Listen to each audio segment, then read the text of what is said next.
Hey all, today we're going to talk about students with visual disabilities. This can be low vision or blindness. Now, before you watch this video, I would highly recommend you watch the video on how the eye works so that you have a little bit of that understanding before you begin. That's already embedded in your course page.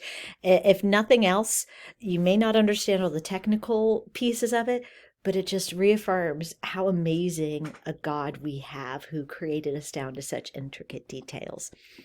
So, defining visual disabilities, we've got visual impairment, including blindness, even with correction. So, there's our first part that adversely affects educational performance. That's the second part that we need to happen in order for students to receive services. So, low vision means they have partial sight. So, some functioning sight, the ability to perform daily activities, though, is going to be affected. They can have what's called residual vision, and that can be further developed for use in many school activities, including reading. When students are blind, there is no functional vision. They may perceive shadows or a sense of movement. And if you've ever been in a bright room and closed your eyes and let your hand come across your face, you can sense that shadow and that movement. This blindness, this can be something that's congenital, meaning it happened at birth, or it could happen after they have already turned 2 years old.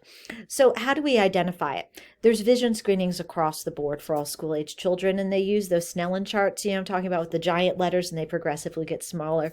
Most of us have done that in our education career at some point. Then there's also comprehensive eye exams. If you wear glasses or contacts, you've had one of these before. And then low vision, if you're considered low vision, it means your visual acuity is between 20/70 and 2200 with correction. So even with correction, you still have difficulty. When you're legally blind, your visual acuity is below 2200 with correction. So visual impairments, though, can also include a restricted field of vision. So this is going to be one of our most common, frankly, the most common, and it rarely results in vision loss severe enough to require special education services. You have myopia, which is nearsightedness, strabismus, which is cross-eyed, and then we've got the idea of a lazy eye, where you can see that eye just sort of slowly moving across, and these can be corrected with glasses surgery, eye exercises. Severe vision loss, in other words, total blindness, are rare. And that can be caused by many different types of condition. It could be trauma to the eye because of an accident, a household mishap, sports injuries can even cause a loss of vision. So what are some characteristics? I'm being waved to through the screen. What are some characteristics of visual disabilities? So they're going to have eyes that are red or watery, inflamed. They can be dull or cloudy. When you have people who are blind, oftentimes you'll see them wear sunglasses or dark shades because they are acutely aware that they've got these issues. There can be problems with hand-eye coordination. They may seem clumsy and tripping over objects or running into things. They can have trouble reading small print and discriminating letters. They have to hold an eye close or cover one eye to view things, or frequent headaches are another sign. So non-academic areas are also affected by vision loss. Play skills. 2-year-olds are going to be lagging in there's going to be a 2-year lag in development. So if you have a student who is 4 years old, they're going to be playing on par with what you would expect a 2-year-old to be playing. They're going to prefer to play by themselves, and they may not run and play, because remember, if they don't see things clearly, running can be really scary. They become disoriented quickly, especially by unpredictable movement of their peers. And then there's social skills. They don't necessarily understand conventional expectations like taking turns or facing the speaker. And sometimes they'll stand way too close and invade personal space. They're also going to tend to be less assertive than their peers who can see. And most students with visual, or most individuals with disabilities in vision, are over the age of 65. 1/4 of school children have impaired vision, but most can be corrected, and so there's no need for special education services. Only between 0.06 and 1.1% of school children have a visual disability. This is a very low prevalence, low incident disability. 2/3 of these individuals have more than one disability, and they're more than likely going to receive services within another category. So when these students get their education, 65% of them are going to spend at least 80% of the day in the regular ed classroom, and they're going to get additional support from vision specialists. Only 6% are going to attend separate schools specifically designed for individuals with visual impairments or blindness. Direct instruction by teachers with visual impairments is vitally important, teaching them orientation and mobility instructors, so how to get around, and they're going to provide opportunities to participate in extracurricular activities such as clubs and sports in these specialized schools. So they're going to have trouble academically because they're going to have trouble seeing the board. They're going to have trouble reading a textbook or watching a video. Moving around the school and classroom or the playground independently can be scary and difficult for them. Again, they're also going to have social skill deficits, working well with others in small groups, conversing with friends at lunch, sportsmanship, things of that nature. But what can we do as teachers to improve this?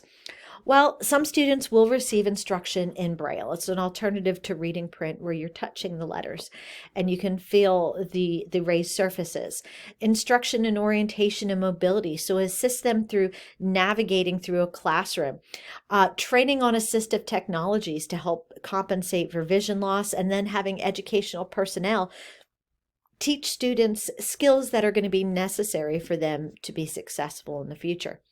So when you've got visual impairments, you want to have recorded or digital textbooks for these students. You want to have either personal readers, sometimes called peer readers, scribes. When you have videos playing, you want descriptions that say what is being seen in the background of the noises that they're hearing. Voice recorders for you during your lectures, extended time to do assignments. For students who just have low vision, you want things like enlarged print or some sort of magnification device, visual cues, bold or highlighted items, and preferential seating. For students who are blind, you want tactile materials, graphs, charts, diagrams, Braille that they can feel and actually manipulate to utilize their other senses in learning. Now, safety in your classroom is going to be the biggest concern for you as a teacher initially. Opening and closing doors fully. Teaching students to push their chairs under their table. If you have rugs on the floor, make sure they're secure. Familiarize the student with areas that could be problematic. And I know some of us like to change up our classroom every few weeks. Don't do that. Arrange your furniture in a consistent manner. Eliminate clutter and make storage accessible.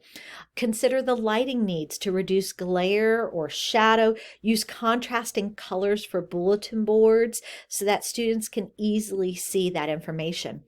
So early motor development and motor loss. So when you've got infants observe their environment and explore by what they see. And so you're going to see that the head, neck, arm, and torso muscles aren't necessarily as strong because they're not supporting themselves, holding themselves up to look around the room, to follow sights that they're seeing. And parents instead should provide toys that make sound or have interesting textures to develop their child's motor skills. And families who have children who are blind or low vision will receive home-based instruction to help them facilitate their learning and their engagement with the world around them. That you want opportunities to touch items that other kids are going to learn through seeing. These students are going to learn through different modalities, whether it be touch or hearing. You want to describe pictures they see in book and have books that they can touch and feel. You want to adapt books by tracing the outlines of images and explicitly explain what's causing different noises they might hear in the classroom. Sometimes they'll need an expanded core curriculum where it's learning how to move about using an aid of a cane or a service dog. You'll have functional skills, learning how to read Braille or large print or audio learning, social skills, independent living, how to take care of yourself in your household, prepare food, money management, telling the difference between different monetary amounts, and Then you have learning orientation and mobility skills specifically. So canes. Canes are tapped on the ground and it makes a sound to let the person know when a hallway ends, when stairs start and stop, when an obstacle is going to be in their path. And then you have the idea of guide dogs, and they receive extensive training to stop at things like curves and stairs and maintain a direct route. They're going to avoid obstacles, and their job is to keep their owners safe when they're out and about. Now, Braille is a combination of raised dots, and you read it with your fingers to represent words and numbers, punctuation marks. And reading, though, doing this is cumbersome and slow because you're reading it using your fingers, and proficiency is going to take a whole lot of time and practice. And you're going to have different symbols, such as those in math and music, make it harder for students with cognitive impairments to master this because there's so much to learn. And frankly, there are very few teachers out there who know or use or know how to teach Braille. And so Braille actually is in decline. So what about these kids when it comes to post-secondary?